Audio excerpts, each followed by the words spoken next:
Olá, aqui é o pastor Renato Duarte, pastor Neilon. Pastor Neilon, é um prazer estar aqui contigo, viu? O prazer é todo meu. A circunstância é adversa, mas Deus consegue nos fazer desfrutar de momentos bons, importantes, em meio à adversidade. Exatamente. Louva a Deus por isso. O que nos diferencia é a paz que excede todo entendimento, né? É a convicção de que servimos a um Deus que é soberano, governa a história, que faz com que todas as coisas cooperem para o bem daqueles que o amam e que não impedirá que nada nos separe de seu amor que está em Cristo Jesus, né? Verdade. Paulo já afirma em Romanos capítulo 8 que nem altura, nem profundidade, nem qualquer outra criatura podemos inserir aí a figura dos vírus, a imagem de qualquer outra turbulência que porventura a gente enfrente na vida. Paulo diz que nada poderá nos separar do amor de Cristo. É fundamental nós crermos na soberania de Deus. Isso traz consolo, alento, isso enraiza as nossas vidas. Isso nos firma numa viva esperança. Tem algum cântico a respeito da soberania de Deus? Sim.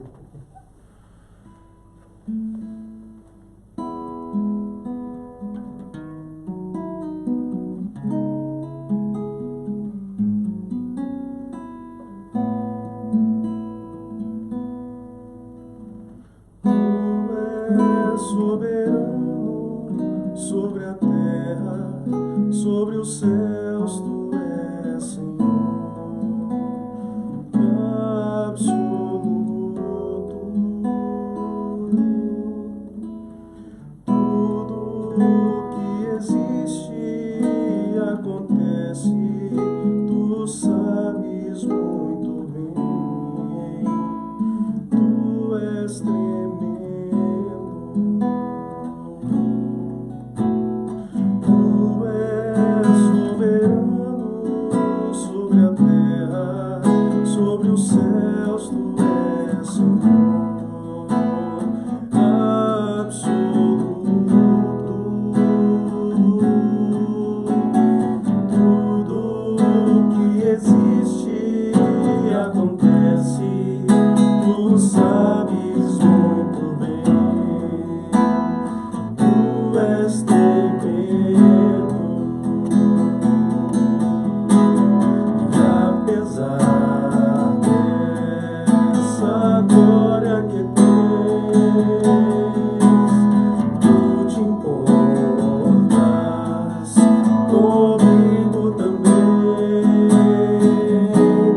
E esse amor tão grande eleva-me, amarra-me a ti. Tu és tremendo. E apesar dessa glória que tens, tu te importas comigo também. E esse amor tão grande eleva-me, amarra-me a ti. Tu és tremendo.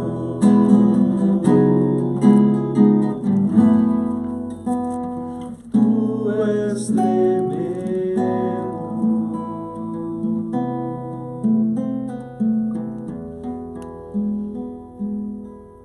Essa música Tu és soberano, onde tem essa estrofe aí, apesar dessa glória que tens, tu te importas comigo também, me fez lembrar de Êxodo capítulo 3, quando Deus aparece a Moisés, depois de seu povo se tornar escravo no Egito, e Deus afirma para Moisés: eu vi a aflição do meu povo, eu ouvi o clamor do meu povo, eu conheço as dores do meu povo, e eu vou intervir para livrar o meu povo. Essa revelação de Êxodo é fascinante, porque nos mostra o Deus soberano, que habita no alto e sublime trono, mas também o Deus imanente, o Deus encarnado, o Deus que se relaciona conosco. Apesar de sermos pó, dele conhecer a nossa estrutura frágil, ele nos ama a tal ponto de ouvir nossas orações, conhecer nossas dores, se importar conosco e intervir em nossa vida para trazer cura, restauração e libertação. E a maior manifestação disso está representada pela obra de Jesus. É muito bonito isso, né, pastor? A gente vê na história do povo de Israel isso, né? Que a maneira como o povo sai do Egito, né? Então o povo só sai depois da última praga. E a última praga era o juízo de Deus sobre o Egito. E só não foi sobre Israel porque Israel tinha a marca, né, do sangue do Cordeiro em suas vidas. Então, saber que a única coisa que nos garante proteção diante do juízo de Deus é a própria graça e misericórdia dele, é algo realmente que deve trazer consolo ao nosso coração, né? Que bênção. Queridos, tem muita coisa boa vindo por aí ainda. Lembre de compartilhar o link do Instagram, do Facebook. No Facebook é Igreja Presbiteriana Setor Sul. No Instagram é Pastor Renato Duarte. A transmissão é ao vivo. Será muito bom que você compartilhe isso para que o maior número de pessoas seja alcançado para ouvir essa mensagem, ouvir os cânticos, ouvir as orações. Pastor Neylon, são momentos delicados, né? Eu tenho 40 anos, você passou dos 30, não é isso? 33. E 33. E nenhum de nós viveu algo semelhante. Aconteceu o Césio em Goiânia na década de 80, mas foi restrito a uma região de Goiânia. Não houve proporções planetárias como está acontecendo nesse vírus. Então é a primeira vez que nós enfrentamos uma situação dessa na América Latina, no nosso país, na nossa cidade, né? E a gente vê as pessoas no supermercado preocupadas, fazendo compras, enchendo carrinhos, montando verdadeiros bunkers em sua casa. O que você tem pensado a respeito de tudo isso? Quando a gente olha para as pessoas e a gente vê essa preocupação com tudo, o que vem ao seu coração? Pastor, ultimamente, assim, o tema é até interessante porque, como nesse semestre a gente está estudando o Apocalipse, né, no nosso módulo, o tema fim dos tempos voltou, né? E eu realmente acho que a gente nunca experimentou uma situação em que a gente via muito distante de nós, né? Ontem eu fui fazer compra com minha esposa no supermercado e essa era a sensação. Você via a tensão no rosto do povo, você via a preocupação, os comentários, acho que demorou para cair a ficha e quando começa a cair, a postura nossa já começa a ficar um pouco mais tensa, né? Tem uma atmosfera apocalíptica no ar, justamente, né? Parece que você está num daqueles filmes. E qual foi a pergunta? Eu acabei viajando aqui. Não, deixa eu mudar a pergunta. Certo. Se alguém chegasse para você, pastor, eu quero te fazer uma pergunta. 3 conselhos que o senhor daria a alguém que está alarmado, angustiado, nesse momento, com essa possibilidade desse vírus se alastrar, a insegurança daqueles que trabalham, os comércios vazios, perda de vendas, tem os funcionários que têm dívidas, financiamento de casa, de carro, o sustento da família, tantos desempregados no nosso país nesse momento, tanta gente alarmada, gente que em situações normais já tem dificuldade em subsistir e ainda vem mais essa. 3 conselhos que você daria a essas pessoas. O conselho que eu dou é o conselho que Tiago deu para a igreja no momento de dificuldade, né? A igreja sofrendo suas oposições, que tem de motivo de toda alegria ao passar por várias provações, né? Então, o nosso contentamento não é com a provação em si, né? Passar por provação não é bom, né? Bom é você ganhar um presente, né? O vizinho chegar com um bolo para você, isso é bom, né? Mas a provação em si não é boa. O que é bom da provação é os efeitos que ela produz na nossa vida se a gente tem a postura correta diante dela, né? Então, o primeiro conselho que eu daria é a pessoa buscar, como a palavra de Deus nos orienta, encontrar o lado bom do lado ruim, né? O lado bom do lado ruim. Qual é o lado bom do lado ruim? O lado do crescimento, o lado da dependência de Deus, o lado Deus nos chama para amadurecermos nele, Sim. a despeito de qualquer circunstância. Eu lembro que muitos anos atrás, quando houve aquele período de apagão, que tinha um período que ficava sem luz em casa, né? Foram momentos interessantes na minha família, né? Porque, embora eu seja do interior, né, da Bahia, a gente não tinha acesso a computador, mas já havia as distrações daquela época, né? Então, distrações que já nos roubavam um pouco do tempo com a família. E eu lembro que nesse período, meu pai reunia a gente na cozinha da casa, né? Acendia uma vela para poder iluminar. E foi interessante porque eu nunca vi... Meu pai nunca foi eu sou contador de história, mas meu pai nunca foi de contar história, né? E nesses momentos, a gente começou a perguntar coisas sobre a infância do meu pai, né? Sobre coisas assim que aconteceram com ele. E a gente começou a entrar na vida um do outro, porque aquele momento de apagão gerou uma cumplicidade na família, de estar junto, né? De estar ali conversando, de estar perguntando por áreas da vida do outro. Essa é outra coisa boa do lado ruim. Do lado ruim. Reunir a família. É a segunda coisa que eu vejo, sabe? É o segundo conselho. Aproveita esse tempo, porque muita gente não tem saído, tem ficado em casa. Então, assim, esquece o celular, né? Se for necessário ter até um apagão, seria até bom para falar assim, não, vou cortar completamente qualquer possibilidade de vocês desperdiçarem esse momento para estar próximo da família. E eu acho que a gente pode adicionar um outro elemento nesse segundo ponto. Além de dar um tempo do celular, restringir o uso, não ficar muito tempo na TV. Isso. Porque não adianta a gente deixar de estar fora de casa, mas estando dentro de casa como se estivéssemos fora. Justamente. Não é hora de emendar em temporadas, não é hora de ficar o dia todo numa emissora vendo notícias, que só alarmam, só preocupam. Eu acho que a gente tem que ter um equilíbrio para tudo, né? Com então, certeza. O segundo conselho é aproveite a família. Aproveite a família, né? E, além disso, aproveite o momento com Deus, que Deus nos proporciona nesse momento, né? Então, talvez muitos não tenham tido uma vida de oração e justifica pela falta de tempo, pela correria. E nesses dias será revelado realmente onde é que está o nosso coração, né, pastor? Porque se você tem um dia todo dentro de casa e você mesmo assim não consegue ter um tempo de qualidade com Deus, esse momento irá nos revelar, né, quais são os ídolos do nosso coração. Exatamente. Embora nós saibamos que Deus não é o autor do mal, a Bíblia diz claramente que Deus não tenta ninguém e nem ele é tentado pelo mal. A mesma Bíblia também afirma que Deus é absolutamente soberano. E ele usa, sim, essas circunstâncias difíceis para do céu gritar aos nossos ouvidos dizendo: arrependa-se, arrependa-se. É hora da gente pensar sobre a nossa vida, sobre as nossas prioridades. Nós vivemos numa cultura que tende a amar o dinheiro e o significado do dinheiro. Vivemos numa cultura que ama o corpo ideal, ama a forma, ama a eterna juventude, que é uma tolice. Pessoas saturadas pela ansiedade, por preocupações tão banais.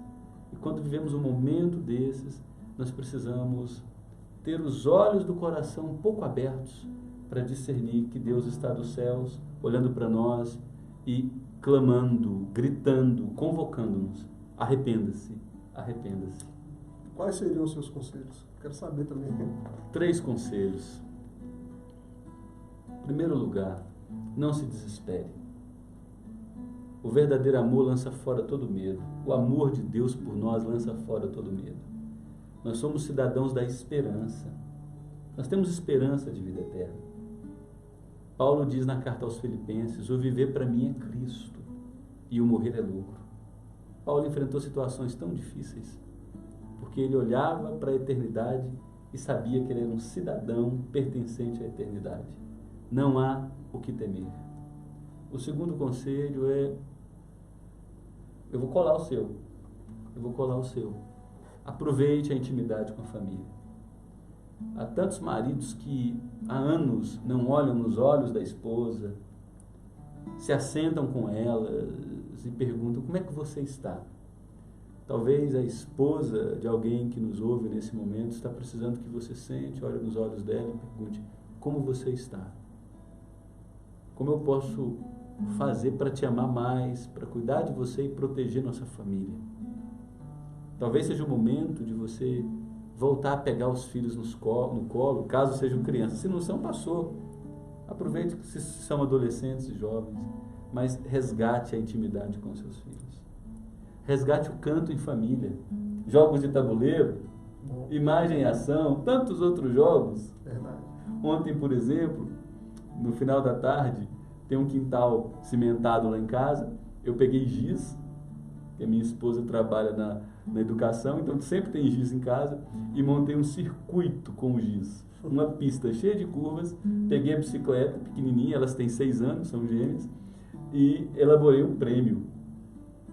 Então elas tiveram que acertar todo o percurso, fazer a curva certinho.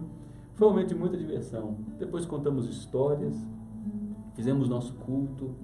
Que momentos especiais. Esse é o meu segundo conselho. Terceiro conselho seria: olha para o seu coração. A Bíblia diz que nosso coração é inimigo de Deus, distante de Deus, antagônico de Deus. Nós temos paixões que conflitam dentro da nossa vida, e essas paixões conflitam com o amor a Deus.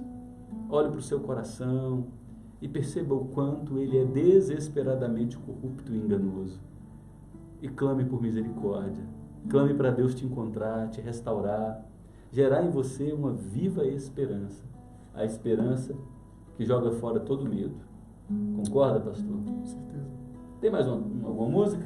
Tem sim. Tem várias, né? Vamos lá, vamos aproveitar. Então essa aqui geralmente eu erro a letra dela, mas vai me ajudando aí. Ó, compartilha o link, chama amigos, viu? Música de qualidade.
Nesse cântico, Deus nos convida a descansar nele.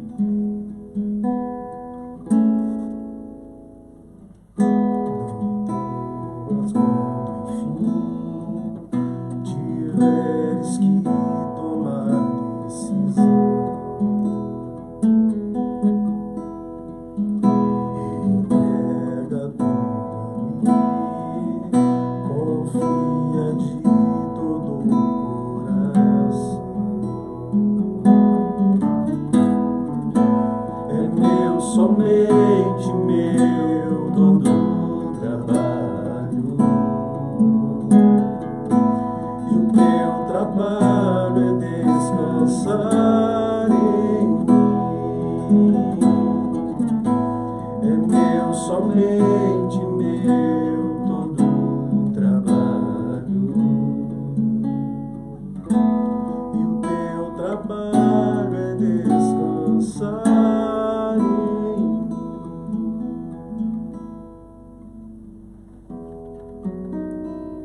Linda, linda, linda. Pastor Neilo, por que nosso coração sente tanto medo? Mesmo sabendo que Deus é soberano, tem o controle dos mínimos detalhes da nossa história. Eu só acredito que a gente tem dificuldade em lidar com aquilo que foge do nosso controle, né? É muito fácil você ter uma referência positiva para que aquilo anime o teu coração, né? Como sempre, vou contar uma história. Um colega meu, certa vez...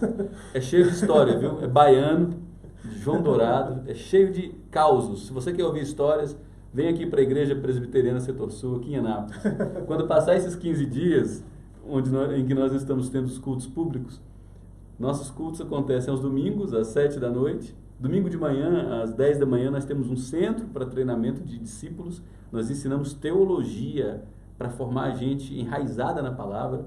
Terça-noite, 7h30 da noite, nós temos um encontro com a palavra. E nos outros dias, vários dias e horários, temos grupos pequenos, discipulados nos lares. Será muito bom ter você com a gente. Esse homem aqui é contador de história. Você rola de rir dele contando as histórias. Então será muito bom receber você aqui na Igreja Presbiteriana Setor Sul. Mas vai lá, depois que eu fiz o merchan, sua vez, vai lá. Tem história e tem Bíblia, viu? Então um beijo pro pessoal de João Dourado aí que estiver assistindo. E ele chegou para mim, tinha feito uma entrevista de emprego. Volta, eu pedi o início, volta, por favor. Um colega meu, desempregado, precisando muito do emprego, falou comigo, né? Eu discipulava ele, nem não tô...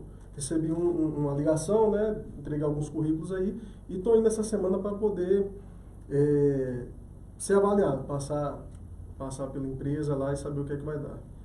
E ele voltou muito animado, né? E, nossa, a entrevista foi muito boa, eu vi que as respostas estavam convencendo a mulher e tal, e assim, pelo que eu vi, a mulher só queria fazer a segunda etapa só mesmo para o que era necessário fazer. E ele chegou e falou assim, olha, eu acho que o emprego é meu. Eu falei, poxa, obrigado por contar, por compartilhar e que Deus abençoe, né? Aí ele passou, quando foi na segunda entrevista, ele voltou todo triste, né?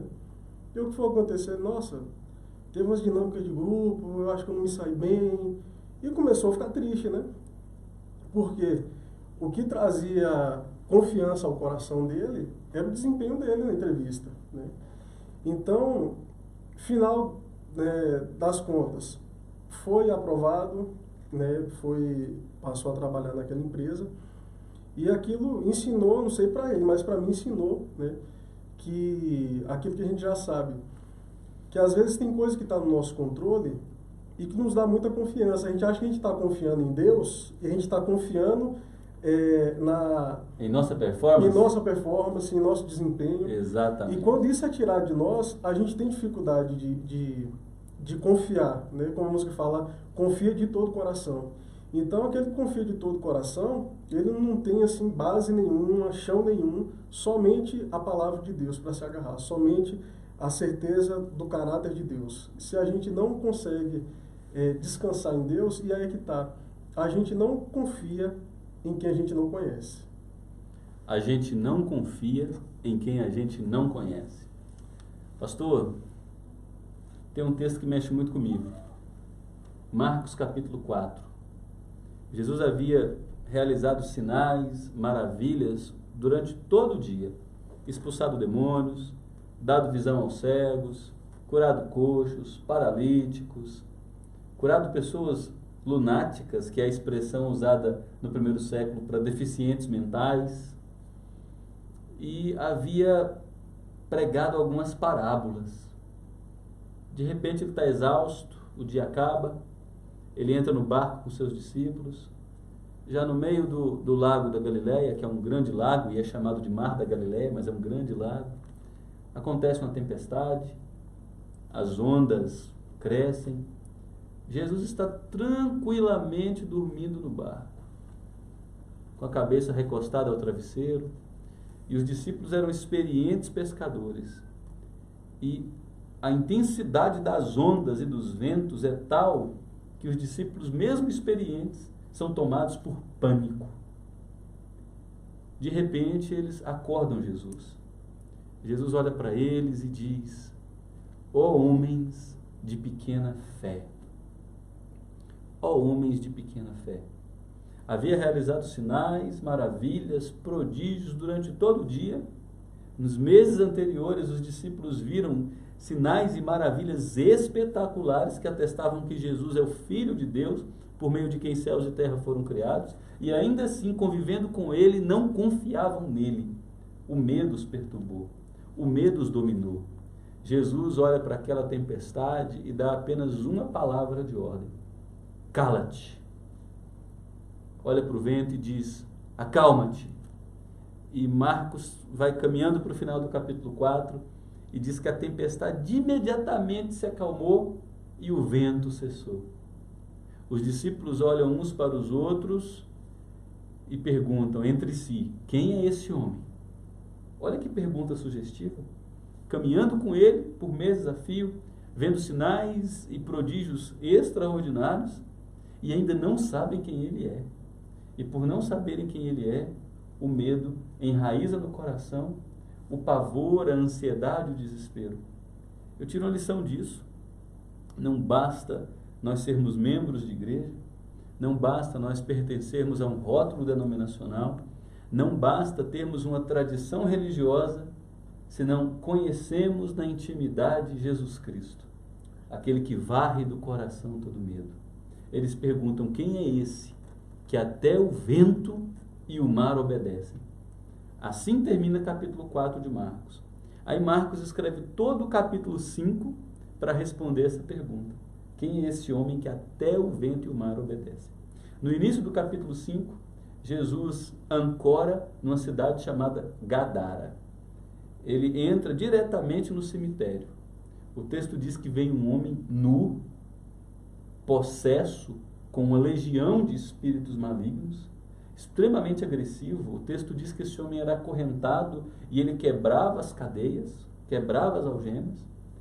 Era um homem profundamente deprimido.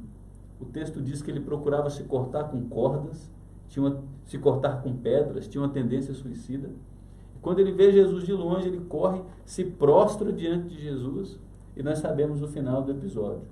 Jesus expulsa aquela legião de demônios, que entra numa manada de porcos, e os porcos caem no lago de Genezaré. Através desse sinal, Marcos está dizendo que esse Jesus tem poder sobre os demônios e sobre os espíritos malignos. Jesus sai desse ato de cura e sinal extraordinário e volta para a sua base missionária, que é a Galileia. De repente chega um líder religioso cuja filha está profundamente doente. Senhor, vem me ajudar, minha filha está doente, se o Senhor não vier, ai de mim e ai dela. Enquanto Jesus está indo com aquele pai, porque ele é o Deus da compaixão, uma mulher há 12 anos enferma, que havia gastado todos os recursos com a ciência, com a medicina, com os medicamentos, e nada resolveu. Essa mulher, num ato de fé, vem e toca nas vestes de Jesus, e é imediatamente curada. Jesus instantaneamente reconhece que dele saiu o poder. E Marcos coloca esse sinal para testificar que Jesus não é somente Senhor sobre os espíritos malignos, mas ele domina também todos os detalhes da nossa vida. Depois que ele cura essa mulher, apenas com um toque dela em sua roupa, ele vai em direção à casa daquele homem cuja filha está gravemente enferma, e vem um funcionário dele e diz: pare de importunar Jesus, sua menina morreu. Pastor Ney, eu imagino que o chão daquele pai foi tirado dos seus pés. Se há gente que a gente ama nessa vida, que é um amor que chega dói, é o amor de um pai por um filho, o amor de um pai por uma filha. Era uma criança saindo da infância, entrando na adolescência, tinha 12 anos. Jesus olha para aquele pai e o acalma dizendo: calma, ela não morreu, está dormindo. Imagina a angústia no coração daquele pai. Será que ele está me desrespeitando? O que está acontecendo? Jesus entra na casa daquele pai, deixa todo mundo lá fora, que já estava chorando, o velório estava começando. Inclusive o pessoal acha que Jesus é desrespeitoso, porque ele chega e diz: está dormindo. Ele sobe ao eirado, é como se fosse o primeiro andar da casa, né? Sobe ao eirado, vai até o quarto da menina, ele olha para ela e dá uma ordem: eu te mando. Da mesma forma como ele fez com a tempestade. Eu te mando, levanta. O texto de Marcos capítulo 5 diz que imediatamente, como aconteceu com a tempestade e o mar se acalmando, como aconteceu com os espíritos imundos, como aconteceu com a mulher enferma 12 anos, como aconteceu agora com essa menina morta, imediatamente ela abre os olhos e volta à vida. Com isso, Marcos nos revela a soberania gloriosa da pessoa de Jesus. Ele é aquele que tem poder sobre os elementos da natureza. Vírus, bactéria, tsunami, tempestade, terremotos, vendavais, furacões. Ele diz: cala-te, e o mar obedece.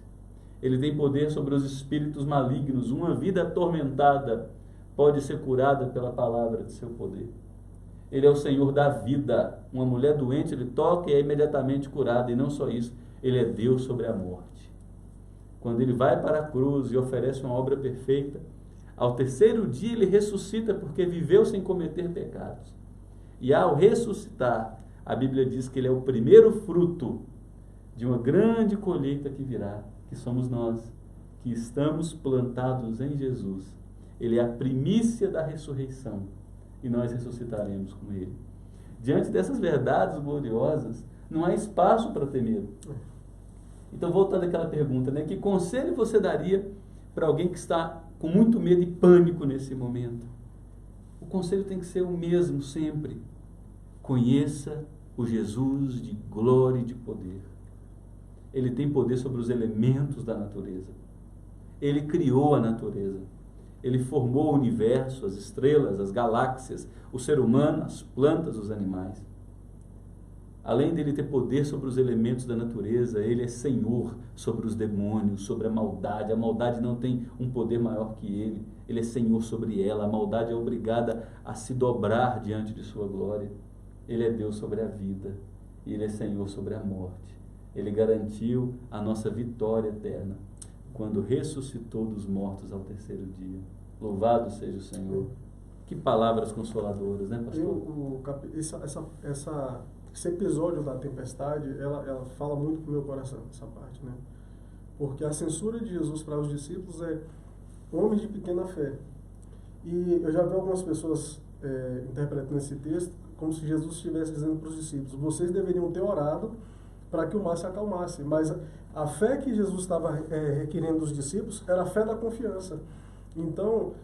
a fé que não precisa de provas. De provas, justamente. Então, eu já passei por situações em que eu estava querendo ter uma fé em que a fé alterasse a realidade.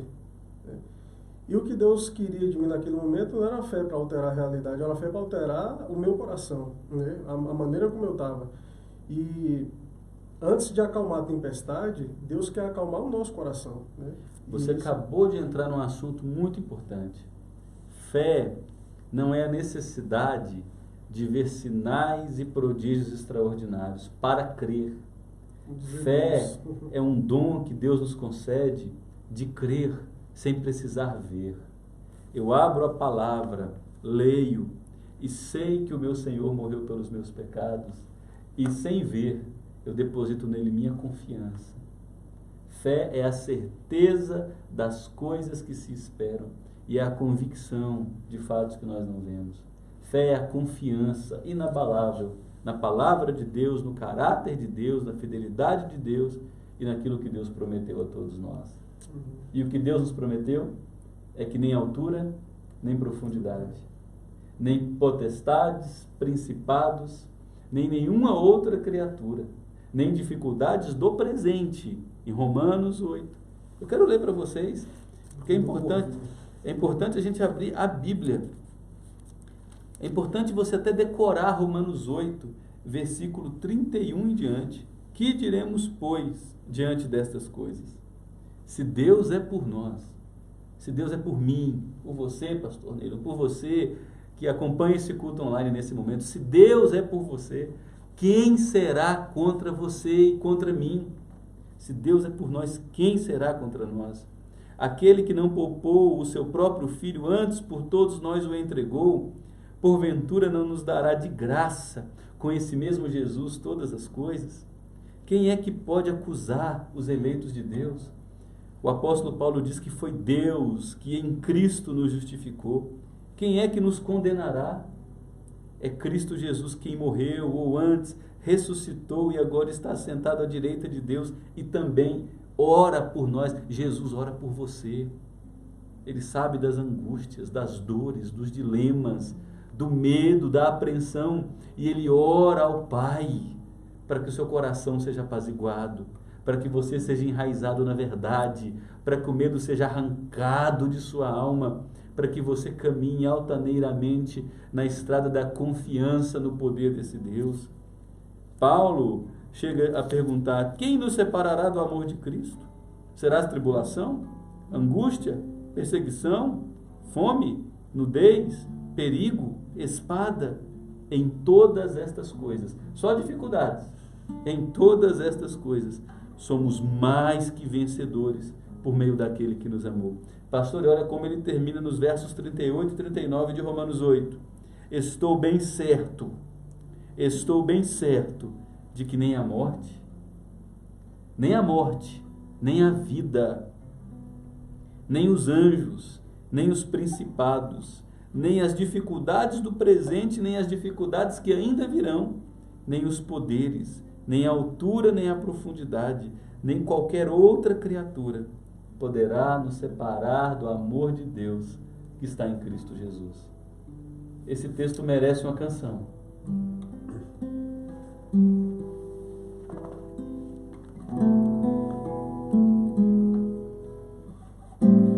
Jesus, meu guia,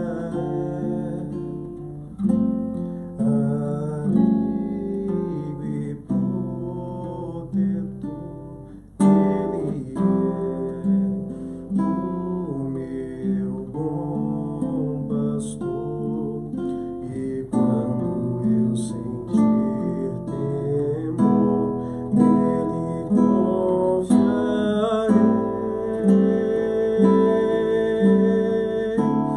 Nele confiarei.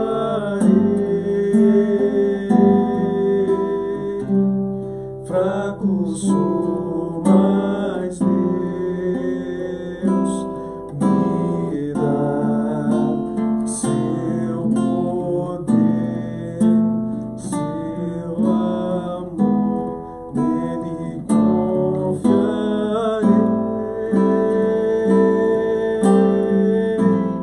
Nele confiarei.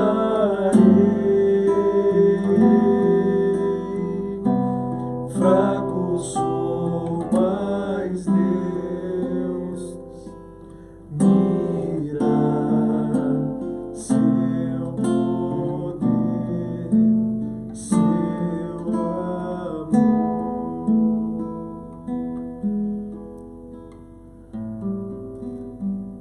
Esta é uma canção para os temerosos, os abatidos, os ansiosos, os que temem o amanhã. Entre aí no YouTube, numa outra ferramenta de músicas online, digite Jesus meu guia é. Jesus meu guia é. E ouça essa canção mais uma vez. Pastor Ney, nós estamos caminhando para o final. Que momento rápido, hein? Passa rápido. Que pena. Você falou assim, não, vamos fazer 50 minutos, eu achei que ficava... Que pena, passou rápido demais. Verdade, Temos que fazer isso mais vezes, várias vezes. Se você gostou desse momento, por favor, deixe seu comentário. Se você deseja mais momentos como esses, deixe seu comentário. Se você tem sugestão, pode também escrever aí que a gente quer ler seu comentário, ler sua sugestão e implementar, porque a gente quer que o Evangelho alcance o maior número de pessoas. Lembrando que nós somos a Igreja Presbiteriana do Setor Sul. Você pode entrar aí no YouTube, IPSS Mensagens, Igreja Presbiteriana do Setor Sul. Pode entrar no Facebook, no Instagram. Meu nome é Pastor Renato, sou Pastor Renato Duarte. Esse é o meu perfil no Facebook, no Instagram. Desenvolvo um projeto chamado A Bíblia Pura e Simples. Você vai ficar maravilhado com a riqueza de conteúdo da Bíblia Pura e Simples. Conteúdo para grupos pequenos, discipulados, culto individual, culto doméstico. A Bíblia numa linguagem clara, simples, levada com altíssima qualidade. Nosso site é multilingüe, português, inglês, espanhol e mandarim. Você acha esse projeto no site, abibliapurisimples.com, também no Facebook, YouTube e Instagram. Divulgue para os seus amigos a Bíblia Pura e Simples. E onde o pessoal pode te encontrar, Pastor Neilon? Nosso baiano. Meu Instagram, Neilon Viola, muito simples, Neilon com Y. E tá lá, tem algumas postagens minhas. Eu preciso ser mais ativo na rede social. Eu confesso que eu preciso aprender mais com o mestre aqui, das redes, das mídias.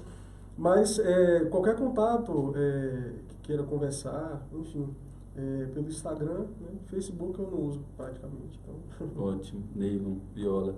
E o nosso próximo encontro, infelizmente, quem sabe a gente faz antes, hein? Quem sabe, né? Hoje é terça-feira, o próximo encontro está agendado para domingo, 19h. Se você quer um outro encontro mais para o final da semana, quinta-feira, sexta-feira, fale aí, deixe nos comentários.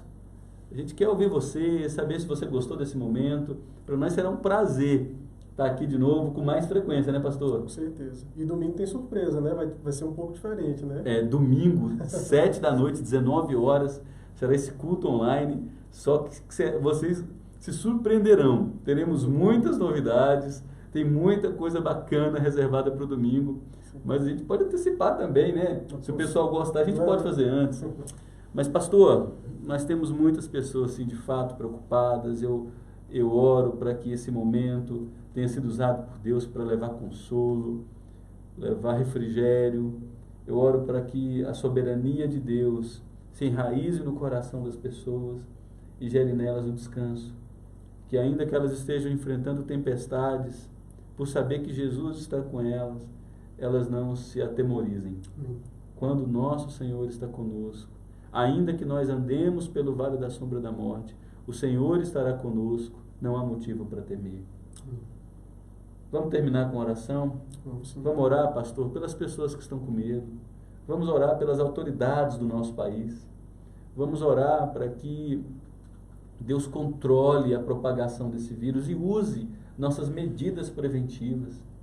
Vamos orar por tantas pessoas desempregadas no nosso país, pessoas de baixa renda que foram pegas nesse momento assim, tão desprevenidas. A gente vive num país com tantas necessidades, e aí vem um vírus desse, uma situação dessa, onde tem que parar comércio, parar tudo. O que será dessas pessoas? Hoje eu fiquei pensando nas mulheres que trabalham como secretárias do lar. As famílias estão em casa, dispensam a secretária do lar, as diaristas, né, que ganham na diária, e elas vivem daquela diária. Trabalhou, ganha, não trabalhou, não ganha. E há muitos funcionários públicos, estaduais, municipais, federais, que no final do mês o salário está lá. Eu queria até pedir, tenha compaixão. Se você tem diarista, tenha compaixão. Deixe ela ficar em repouso nesse tempo com a sua família, que é importante para não propagar o vírus, e pague a ela. Se você vai receber no final do mês integralmente, trate essa pessoa que é tão querida para você com dignidade. Mostre o amor de Jesus Cristo através da sua vida, demonstre o amor de Jesus Cristo a essa pessoa que ajuda tanto o seu lar, ajuda você, sua família, seus filhos. Você concorda com isso, pastor? Absolutamente. Eu acho que ser generoso não nos torna pobres, né? Pelo contrário. E esse período de reclusão, de afastamento de aglomerações por 15 dias ou mais, não significa que nós devemos também nos afastar da prática da expressão do amor. Nós devemos nos preocupar com quem sofre, ajudar pessoas em suas diversas necessidades, sermos atuantes na oração, perseverantes na fé e cheios de generosidade.